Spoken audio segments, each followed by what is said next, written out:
داخل منزل عائلة مطر الواقع في منطقة الشامخة في إمارة أبو ظبي، بدأ التحدي مبكرا ومبكرا جدا بين إسماعيل وياسر، وما بين أسرتهما حارت بوصلة الدعوات واختلفت معايير الأمنيات، ولكن المحصلة في النهاية فرحة إما للإب الوحداوي أو لآخر العنقود الجزراوي. خلينا نبدأ مع خميس بيت مطر من عرفناه هو بيت وحداوي بشكل ما، يعني عادل وإسماعيل والخليل أي حد من عيال مطر لعب في النادي، لعب في نادي الوحدة، إلا الأخ هذا في الجزيرة. كل ما تصير مباراة بين الوحدة والجزيرة، أنتوا الشباب عندكم في البيت كيف يستوي الجو قبل المباراة؟ قبل المباراة طبعا تحدي، الأغلبية طبعا الوحدوية، وفي الجزيرة لا نصيب الأقل يعني. الأغلبية ولا كلهم إلا أنت؟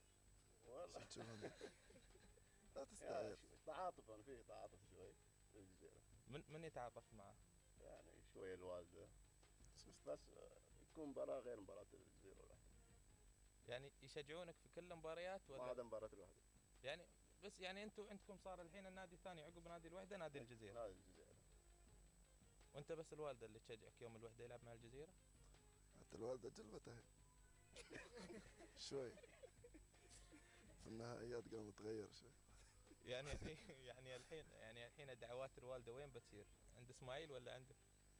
والله هي اللي تقرر. أنت شو ما نعرف. أنت شو تحس؟ أكيد مع الاثنين. مع الاثنين أكثر شيء. أكثر شيء ما يحتاج بعد. يوم بتسأل بتعرف. زين آخر العنقود؟ زين. آخر عنقود مو في كل شيء. آخر العنقود في كل شيء إلا الكورة؟ إلا الكورة. إسماعيل أكثر واحد تحب تسمع يعني أو تحس إنه هو أكثر واحد يتوقع المباريات الصح من إخوانك منه؟ والله أنا أتوقع إنه مو بس أنا يعني، بس اللي في نادي الوحدة بيقولوا لك يعني منو؟ ها؟ منو؟ أنت اسأل. الحين نحن ياسين في بيت مطر، بعرف أنا عيال مطر، منو أكثر واحد فيهم اللي هو اللي معروف؟ خليل. وخليل شو متوقع؟ شو آخر توقعات؟ هو متوقع إن المباراة مخلصة، يقول شايفينها قبل. هاي مقولته معروفة، المباراة شايفينها قبل ومخلصة وهذا. وين شفت المباراة خليل؟ شافها يقول. مباريات خاصة. شافها الكل يعرفها. أنت بس اسأل فهد الشباب في النادي يقول لهم خليل شاف المباراة وقال الوحدة، وشوف فهد عقب الكلام هذا شوف يكون رده. كل لعيبة الوحدة شوف عقب الثقة في النفس كيف بترجع فل. خليل ما جد توقع لك مباراة صح؟ جد هو أقول لك يتفاعلون فيهم. في الوحدة يتفاعلون فيه. زين فهد بشير إذا قال شايف المباراة يعني الأمور طيبة بس احنا ما نعرف الصراحة. المباراة هاي غير عن كل المباريات اللي صارت بين الوحدة والجزيرة من انتقل ياسر للجزيرة؟ وأسامة هاي المباراة وضع غير. أول شيء إن فيها اثنين من عيال مطر في نهائي كاس، وأنت تعرف نهائي كاس ما في خروج مغلوب، يعني ما تقول لي بحاول وما في مباراة بتروح بترجع مرة ثانية، لا. بس هاي المباراة أنا متعصب وحداوي. حتى على أخوك؟ حتى على أخوك متعصب؟ ما عندهم رحمة. لا. أنت مظلوم يعني في البيت. كيف؟ لا مش مظلوم، احنا عاطينا حقه، احنا عطينا حقه. لكن احنا أسامة احنا قلنا له شوي حسب تعال أخوك فرحتين بتكون في البيت حلوة. خلي الدوري كاس النار دوري. زين ترى الثنتين اللي أخذهم الجزيرة بعد بيكونوا في البيت. ثنتين بتكون في البيت، لكن غير يوم بعد فرحتين وابو علي نخلي ابو علي زعلان بعدين. انتم مع المتعة يعني مش ما يستوي.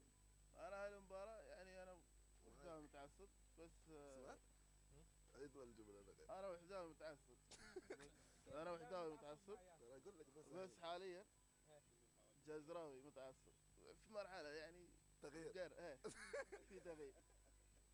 الحين يعني انت جالس تغير جو بس. ابتداء من الفاينل هذا مع الجزيره.